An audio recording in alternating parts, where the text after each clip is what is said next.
So I just want to say before we begin that we are obviously having a little bit of a departure from our normal format this evening. I wanted to just say a little bit about how this came to be. Lili wrote me last week to say that the tango community should be discussing this issue, and that there were dancers in the tango community that wanted to be heard. I really applaud that. I want it to be normal for people to ask for the microphone, ask for the spotlight, and I also want it to be normal for all of us to talk about these things with each other. We're used to showing up at tango and kind of escaping, but more and more I see community as the answer to a lot of the problems that the world is facing, and that's something that tango dancers really value.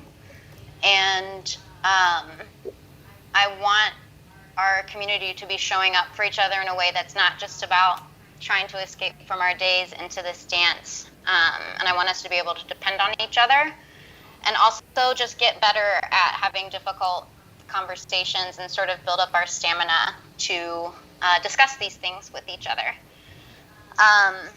So I just want to hear a little bit from Lili and Karen first, just so we can get to know them a little bit before we get down to it. So Lili, maybe you could start. If you could just tell us a little bit about your relationship to tango and just what your sort of day-to-day deal is right now.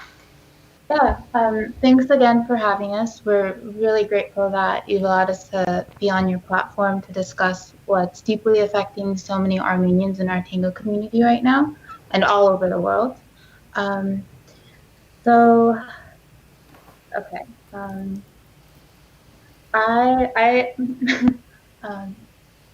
a scientist by trade. I have been in school during COVID, which has been a blessing and a curse in some ways. And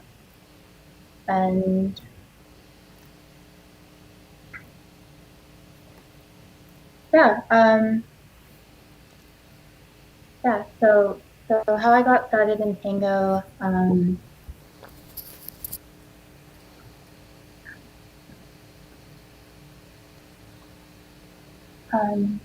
sorry, just a little bit of nerves.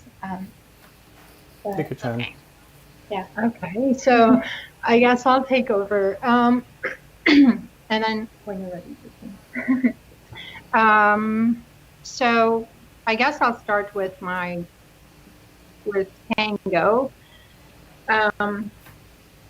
Although, was that the question you asked? Yeah, just tell us just a little bit about your relationship to the tango community. My relationship to tango right now is obviously complicated. Yeah. Let's see, I started about 7 years ago. I started with privates and I immediately switched to group classes. That was not a very pleasant experience. And I guess my initiation was at Caltech and my first teacher was Vladimir. So, I've been dancing since. I took a break, I think for a year and a half. I was having personal, life transitions, and I returned to tango, and so I've danced in LA, outside of LA, in Europe, and it's always just a wonderful, wonderful way to connect with people from all over the world. And I think I'm so fortunate that a friend a long time ago inspired me to get into it. And he actually stopped dancing, but I did not give up. So, so that's my story with tango. Yeah. Okay. Thank you, Karen. So I started tango about 3 years ago. Actually, funnily enough, my brother and sister-in-law did kind of like a westernized version of tango at their wedding, and their nieces and nephews performed. And I had grown up dancing on and off. I was part of a dance team also in high school. And then I took a number of years off of a lot of my hobbies. But at their wedding, I got pretty inspired to get moving again. And after exploring various dance forms decided that tango was so adaptable. It was a language that you could really take anywhere, and the music was also very rich. So I was drawn to it. It wasn't quite what I expected in the sense that it brought out a lot of vulnerability. So I had a little bit of a difficult time on and off during my first, especially my second year. I'd say I would take about a month or two off here and there, but I've stuck with it, and I really enjoyed it for the way it forces you to come to yourself, the presence it demands in your movement and with one another, and the emotion that is depicted in the music. Mm-hmm. And I think also for me, like I think on the dance floor, which probably sort of forces me to return to the dance floor, is just like the mutual, like the exchange of care for one another. That for me is very special. Yeah, and very needed right now. Yeah. A skill that is very needed. So I wanted to, before we get into sort of the meat of the discussion tonight, to let everybody know that we are not experts. Dave and I, very much less so than Lili and Karen. We're very much at the beginning of learning about this whole thing. We're also not a news program, and we're not hosting a debate tonight.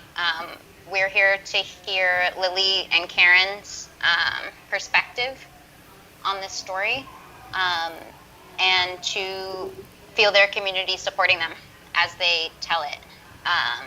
So I think without further ado, Lili, I think that we wanted to maybe start off with just a little bit of history and context. What's happening? Yeah, so to preface, I'm just going to touch on like what is happening currently, and then we'll go into the details pertaining to the history, who's involved, and why this matters not only for the Armenians who are who their country is at war, but also other people locally in the U.S. So on September 27, Azerbaijan unleashed an unprovoked, premeditated assault during the COVID-19 pandemic against the Armenian people of Nagorno-Karabakh, also known as Artsakh Republic in the South Caucasus.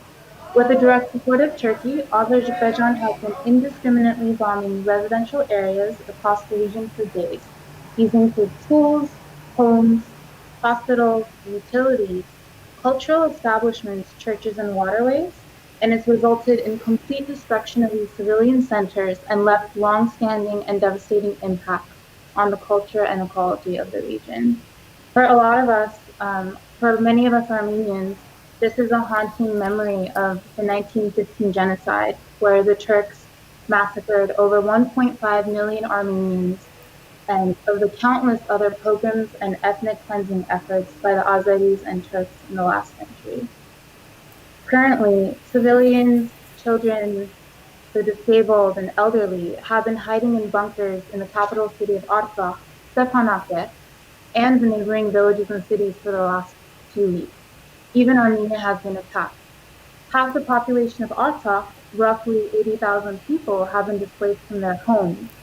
Hundreds of civilians have been killed or injured, including children, elderly, and the disabled, and over 400 soldiers, above 500 now, many of whom are 18 to 20 years old, have died defending their homeland.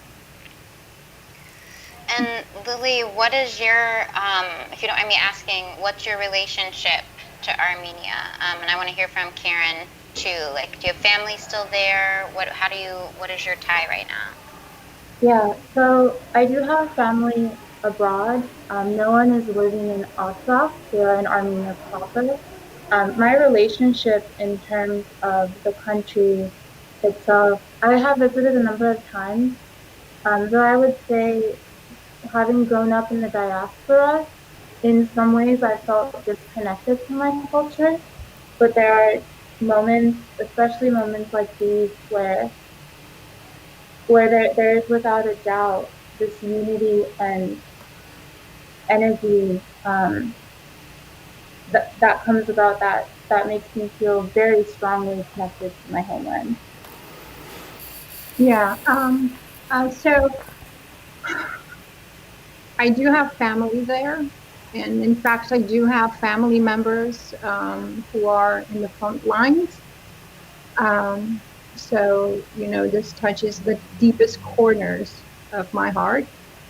And I already know of the young soldiers who've lost their lives, friends of friends, families of friends. So it's deeply concerning what's happening there. Yeah. Yeah, to build on that too, our community is so connected in that all of us either have someone who's directly on the front lines, or we know someone who knows someone who is. And many of the soldiers who are fighting this war are very young. They're 18, 19, 20 years old, and that is and that is partially due to a requirement to serve in the military for 2 years when you turn 18 years old. And even beyond that, we've had hundreds of people go back and volunteer, both for the front line as well as for other humanitarian efforts, because they feel so deeply called to defend their homeland. Mm-hmm. Mm-hmm. And can you just, maybe I'm jumping the gun a little bit here, can you just, for the people that don't know all of the names of the places and sort of geographically what's happening and why there's Artsakh and Armenia and how that all relates to Azerbaijan, can you just sort of walk us through that a little bit? I can present a brief, history, very brief history of the region. I think that will probably provide enough information to understand. Artsakh, also known as Nagorno-Karabakh, is a region that has been populated predominantly with Armenians. I mean, as far as recorded history goes, okay? And for centuries, Artsakh was part of the Kingdom of Greater Armenia. So it's on the map I think dates back to probably 760, like BC here. After the formation of the Soviet Union, Artsakh was carved out of Armenia, and this was in 1921 by Joseph Stalin, and was placed under the Soviet Azerbaijani administration as part of the Soviet divide and conquer strategy in the Caucasus. Okay, so during the 7 decades of Soviet Azerbaijani rule, the Armenian population of Artsakh, or Nagorno-Karabakh, was subjected to harsh discriminatory practices aimed at their destruction. Basically, there was constantly an existential threat, okay, in forms of massacres, ethnic violence, financial discrimination, judicial discrimination, cultural landmark destructions, and I can name many more. In the late 80s, when the Soviet Union was gradually coming apart, the Armenians of Artsakh adamantly wanted to free themselves from the Azerbaijani rule, okay? So they wanted to reunite with Armenia. The Armenian people of Artsakh wanted to reunite with Armenia. Now, despite the Azerbaijani efforts to cleanse the population, in 1988, the population of Artsakh, I think, was 88% Armenian. So primarily, again, Armenian population there. In 1991, the people of Karabakh held an independence referendum in which 82% of all voters participated, and 99% of the people basically voted for independence. for a sovereign country. Of course, Azerbaijan's reaction was military force. They carried out military programs in the cities and villages. And this is when the 1988 war actually started. And it lasted about, from 1988 to 1994, tens of thousands of deaths and hundreds of thousands of refugees as a result. In 1994, the war ended with a ceasefire, but with a decisive victory on the Armenian side. And this was the creation of de facto independent Republic of Artsakh. Okay, so in 1994,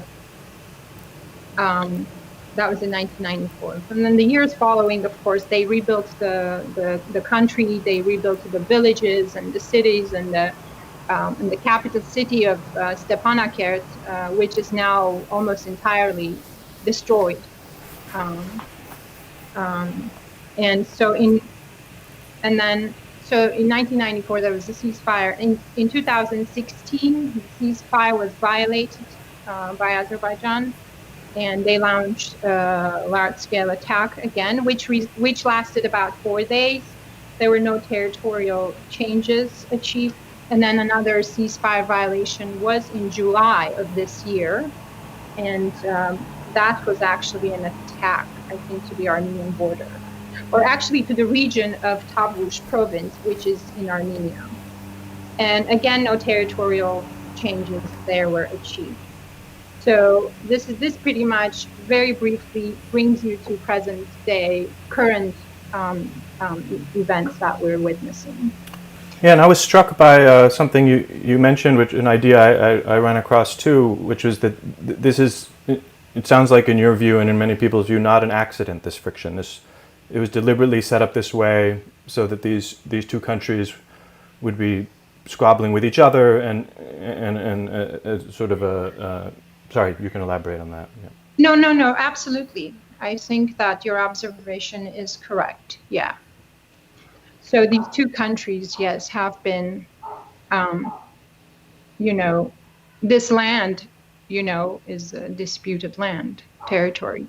But I would like to just emphasize that for the Armenians in Artsakh, this has really been an existential and a humanitarian issue. Because the government of Azerbaijan has openly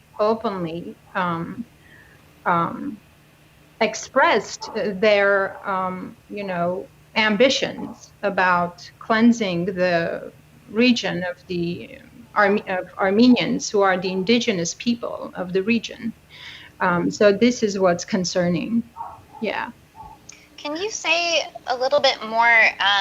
You've both used the word existential threat, and I think that that's something, like, certainly me as, like, white girl living in America, like, it's really hard to wrap my head around that. What does that mean? Like, what does that mean? So our history to this day is not acknowledged by Turkey and some other nations around the world, including the US. And I think that history, tying down to having grandchildren of genocide survivors fighting on a border against people, the Azerbaijani, who are backed by the Turkish government who committed these atrocities, is where it becomes that existential crisis. It's very triggering to our people because there is no explanation. It's horrific. And we really have to consider that Armenia is a small population of 3 million people, Armenia proper. It's landlocked, surrounded by Turkey and Azerbaijan, who take up most of our borders. We have Iran on the south, Georgia in the north, but for the majority, we are surrounded by people or governments rather. And important point, this is not a conflict or Armenians do not have issue with people who are Turkish or Azerbaijani. They have an issue with the militant dictatorships that support disinformation and Armenophobia through their curriculum, through their unrelentless propaganda, and have desires to get rid of us from that area. So that's pretty much where it comes from. Yeah, I think it's important to note also that we are we are the first Christian nation. We did adopt Christianity as a state religion. I think what was it, 401 AD, I believe, 403. But so it is also, and we are actually so we're a Christian nation bordering Turkey and Azerbaijan. And we know that religion for millennia has been a source of conflict, So that's another issue to emphasize here. And I did want to also mention that, Armenia is a small country. We're only, our population is 3 million, okay? And our military budget is actually $6 million US, okay? Whoa. No, $600 million US. And you compare that to Azerbaijan, okay, and their population is 10 million, and their military budget is 2.25 billion. And then you compare that to Turkey, you get the numbers, okay? So Armenia wants peace because Armenia does not want to engage in military force. And the reasons are clear. We just don't have that. We don't have that capacity at this time. Why does Azerbaijan have the capacity? Oil. Where's all the money from? Yeah. Oil. Pipelines there. They have a pipeline that also goes around Armenia through to Turkey, gas and oil, which could be another contributing reason as to why they would want our land, to not have to circumvent with the pipelines. What Karen brought up about the population and military budget discrepancies is really important, because a lot of what's been circulating online from the Azerbaijani and Turkish media and some of their people, or rather a lot of their people, including mainly bots, government propaganda. It's government propaganda, yeah. It's been framing Armenia as the aggressor, that we attacked first, that we're attacking their civilian centers, that we're doing inhumane crimes when they are the ones who have been bombing our churches, our civilian centers, residential areas, and using illegal weaponry, cluster bombs, to kill our people. I mean, the military technology they're using is absolutely horrendous, They're using, it's just, Armenia does not have that capacity. Is there a consensus among Armenians about how they would like to see this situation resolved? Does it mean just going back to the way it was 2 months ago, which, as far as I can tell, is actually technically in a 20-year-old ceasefire, or some other form of progress? Or is there a range of opinions? Yeah, I think the negotiations. I think the solution that Armenia sees to this issue is a political solution via negotiations, and it seems like Azerbaijan is not reciprocating, and so this is the issue. A ceasefire really just means that at some point or another they will attack us, and this has been the case throughout history. 1994 was when the Minsk group, mediated by the United States, Russia, and France, had that declared that ceasefire, and that was violated throughout the years. 2016, notable as Karen mentioned, and to build on top of that, this year, given the pandemic, the UN declared a ceasefire, so no wars, no attacks. No wars during a pandemic. Because it's a very vulnerable time for many nations, and Azerbaijan was one of the countries that did not sign for this. There were 170 signatures that endorsed this resolution by the UN, but Azerbaijan did not sign, and Armenia did. Armenia did sign this, yeah. And continuing on that note, October 10, there was another ceasefire declared. They had met in Russia to discuss an exchange of prisoners of war and bodies, so for humanitarian purposes. But even during that negotiation, those discussions, Azerbaijan was still attacking Armenia. Yeah. Even when the ceasefire was declared, they attacked us within the hour, and they continued attacking us. So even though there is a ceasefire declared, they are still being aggressive, because for them, they will not stop until that land is theirs. It was a humanitarian ceasefire, and it's really sad that they violated, Sorry if this is a stupid question. Why do they want that land so bad? Why? It seems like if you have, I think I read somewhere the population of Artsakh is around 180,000, 150,000. Does that seem right? You have 150,000 people who want to be a part of this country and not this other country. Right.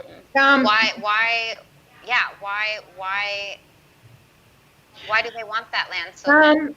I think, expansion, and they're claiming that that's their historic land. Azerbaijan's claiming that, but Azerbaijan did not come into existence as a country until the early 19th century. The early 20th century. So there was no Azerbaijan, the country of Azerbaijan. So this land does not, but this land was occupied, populated by Armenians for millennia. So they want this land, but the people of Artsakh, they actually want an independent state. They have the right to self-determination, and they have the right to live in a free, peaceful country. And if they don't want to be part of Azerbaijan, then that's that. And right now, it's really Turkey is fully supportive of Azerbaijan. Okay, and this could be part of Turkey's, foreign ambitions outside of their territories. The expansion of the empire. What are the? Go ahead, Dave. I was maybe you could just quickly sketch out the political systems in these places. We've got Armenia. I think some people have probably heard of the Velvet Revolution. I don't know exactly how that fits in here. Then you've got Azerbaijan. Maybe you could just describe what political system they use, and then you've also got Artsakh, which is kind of somewhat self-governed, but within the border. What systems are? Yeah, Armenia actually is the guarantor of security for Artsakh. And we have a great relationship there. But that's a good point, David. Armenia is a democratic country. Azerbaijan is dictatorship. I think Aliyev has been ruling for over 15 years now. He inherited the position from his father in 2003. Yeah.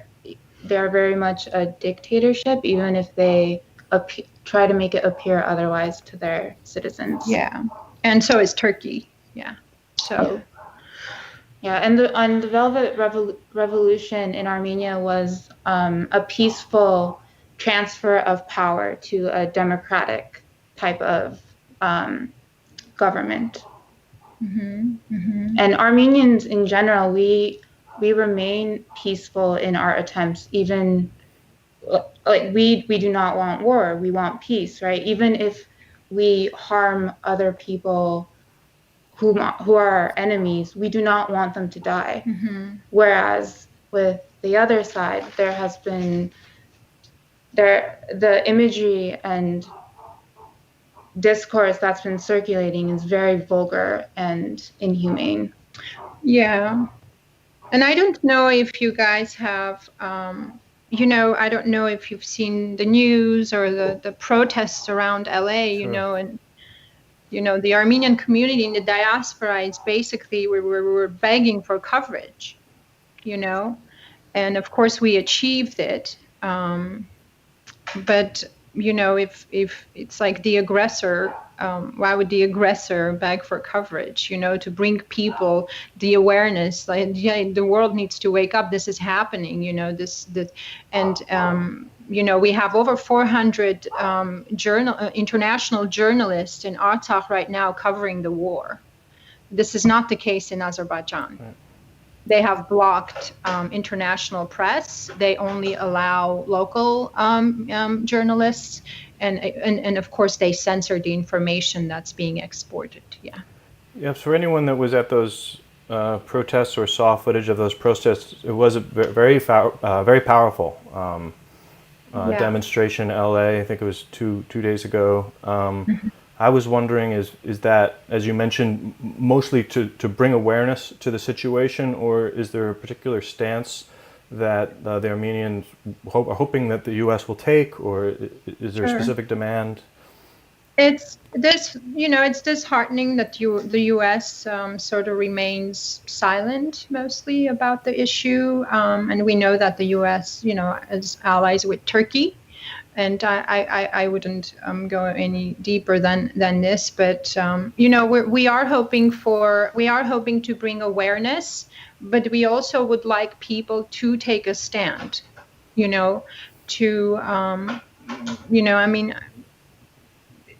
realize that this is not our issue only. Again, this is a humanitarian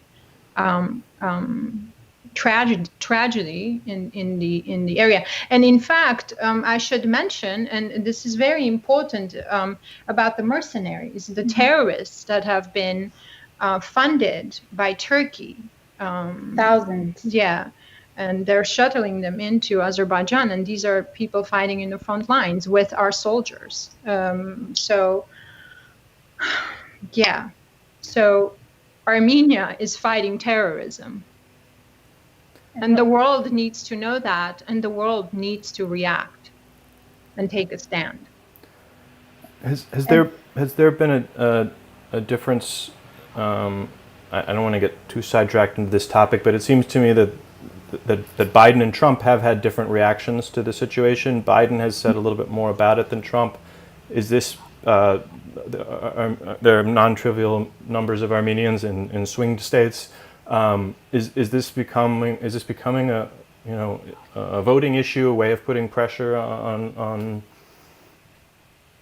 It could, yeah, sure. I mean, if it's yeah. The genocide has been used as a way to capture Armenian votes in the past, and Congress has voted to recognize the genocide, but it never.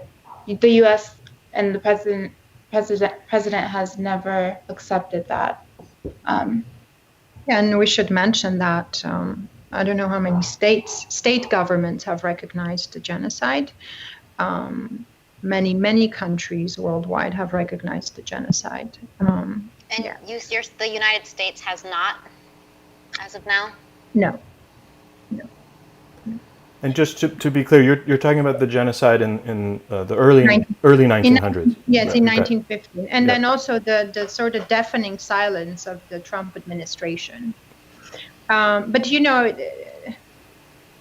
is U.S. foreign policy.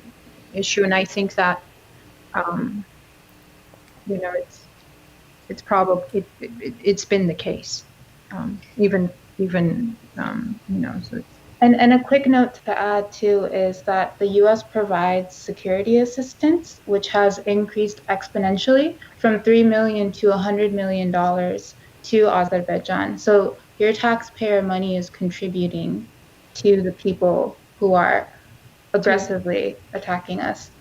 yeah. And we can, you know, if people are interested, we can provide all the references. You know, we're not making things up here. Yeah, I think that you have a resource document for us for further reading, which we'll drop into the chat and also into the YouTube description. I wanted to bring it back around to, so Lili, I think you made the point earlier, and I think it's an important point to make about these issues. You know, the problem being with a militant Azeri government and not with the Azeri people themselves.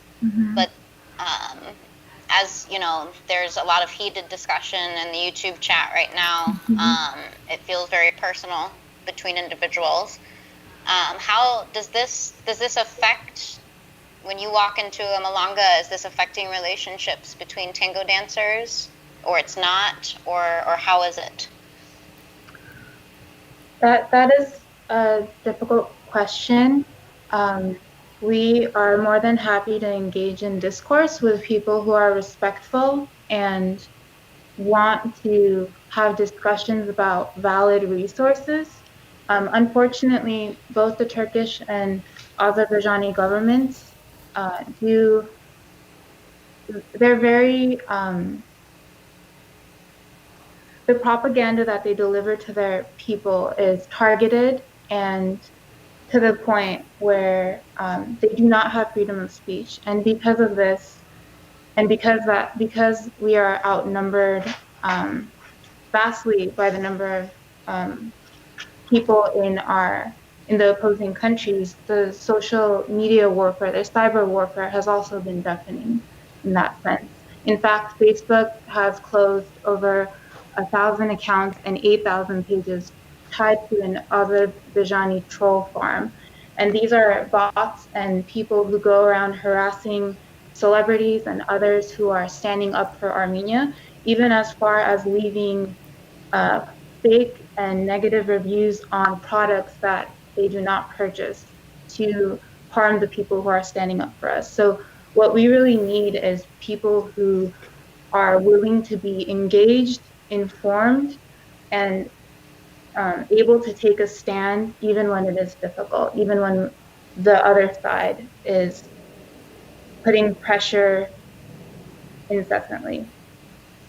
I just want to again emphasize that Armenophobia and anti-Armenian rhetoric is very, it is being delivered in Azerbaijan and in Turkey. And in fact, you know, I have historian friends who've researched and studied their textbooks in schools. In textbooks, they actually have you know, anti-Armenian sentiments, and so this is really sad.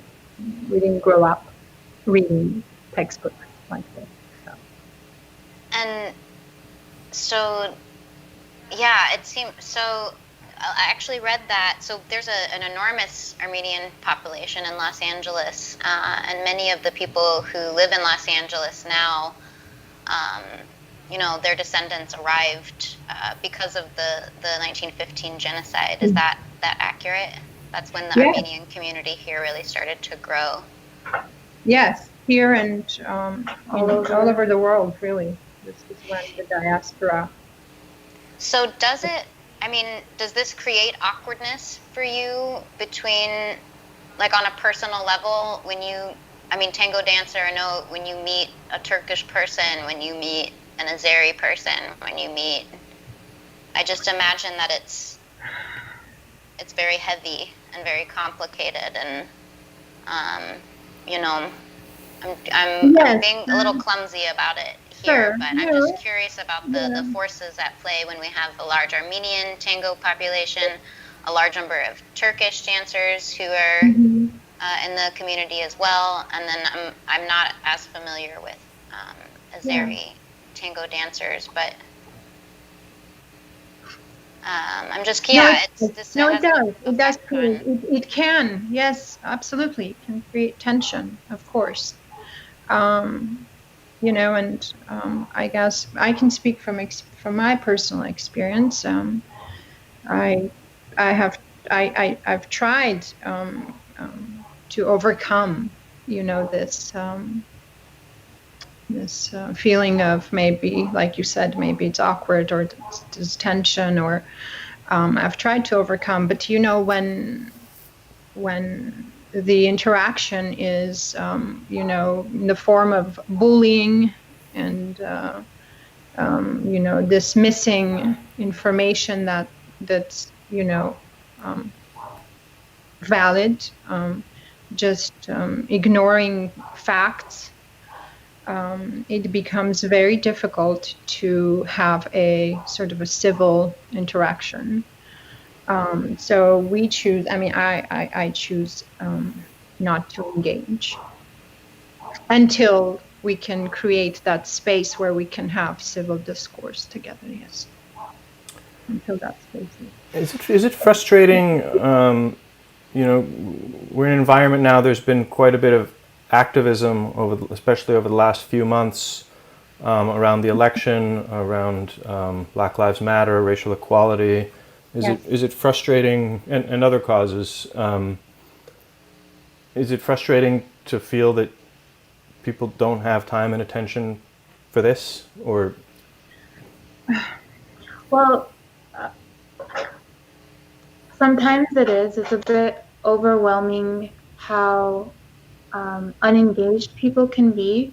I also understand that many of us are probably experiencing compassion fatigue at this point, or we're so burned from keeping up with all the atrocities that are going on. There are other wars and such that occur, but I think when there are movements that demand people to speak up, and those people who were so engaged do not tune in to others' movements, then it can be a little bit disheartening in that sense. Mm-hmm. Yeah, I can imagine. I mean, it should be a collective struggle, you know. Do you all see yourselves? Do you see yourselves in solidarity with you know? Do you see similarities in other movements? Is there, you know, crossover between, you know, the Armenian struggle for self-determination and other? I think justice, yeah, definitely, sure. That is, I think, the common, maybe one of the common denominators. I'm not sure, you know. Yeah, sure. And I don't know. It's really, and you know, I don't know. Is justice, you know, is the biased approach to justice is really interesting. You know, it's like, how can you stand behind this cause but neglect this one? And you know, when this is, again, like I said, it should be a sort of a collective fight, you know, because this is a humanitarian and existential issue that we're dealing with. So I guess we ask people to take a stand, yes, and be vigilant and educate themselves. Yeah, I was really struck just thinking about the very fact that there are Armenians in the U.S. I mean, it's obvious once you realize it, but it's traced directly to this history. This history is the reason, correct me if I'm wrong, is the reason that so many Armenians came to the U.S. Because of wars. And so I guess that just realizing that brought home for me how how raw all of this must feel, and it's a continuation of the same events that caused Armenians to even be in LA. I don't know if that's really well understood. It's paralyzing. There is a term, the paralysis. Diasporan paralysis. We are doing everything we can, from financial support to moral support to medical support, you name it. But I guess maybe, yes, there is that sense of guilt that we're still, we're not there.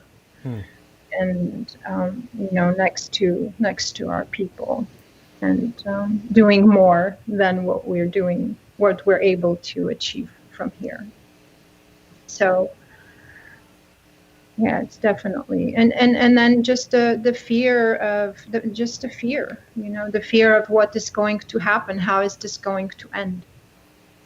Mm-hmm. And with Turkey's involvement as well, this war in that area threatens to become a larger war. If Russia, if the U.S., if the UN, Iran actually is a major power there. If any of those are pulled in, this could escalate dramatically. So it's in everyone's best interest to find a resolution. Yeah. It can turn into a catastrophe in the region, that's for sure.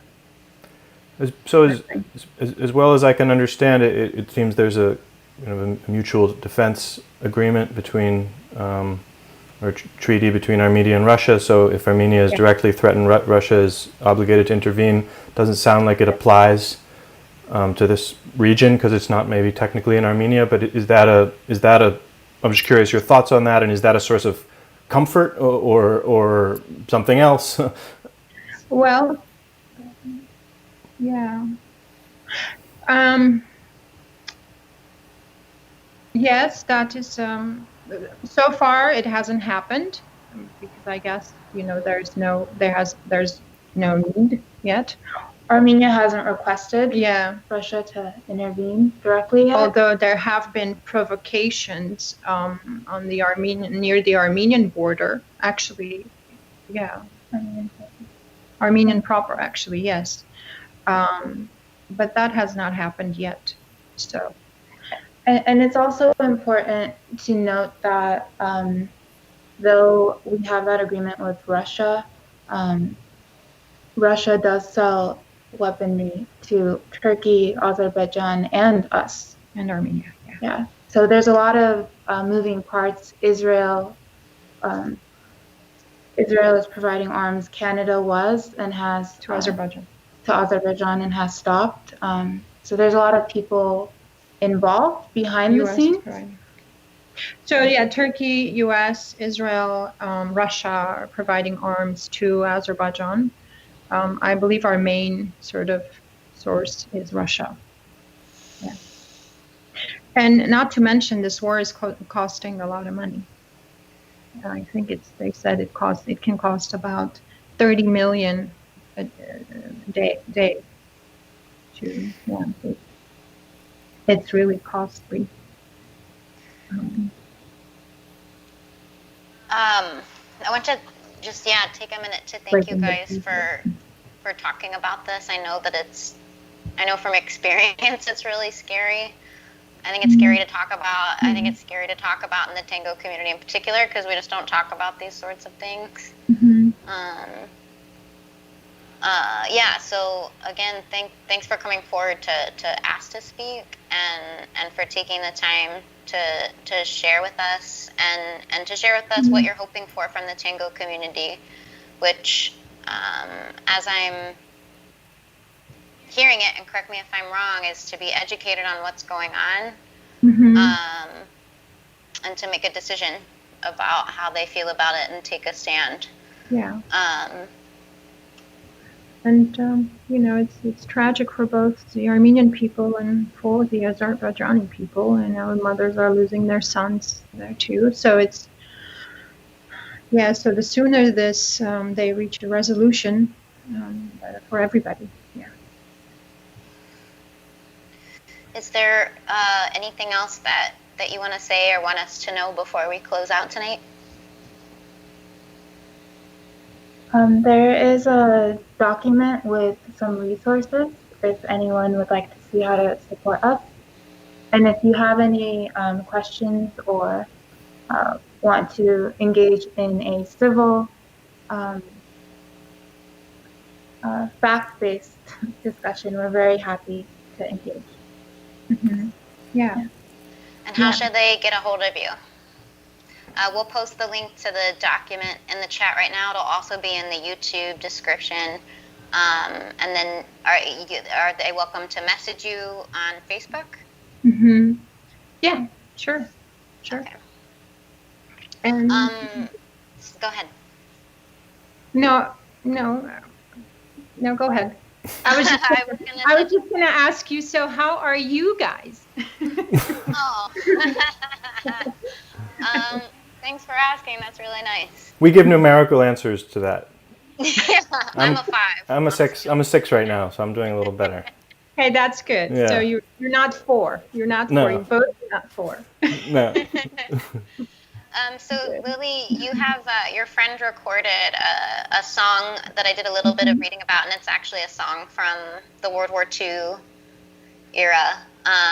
And so we wanted to just close out and play like a minute of that, which I think you can do by sharing your screen.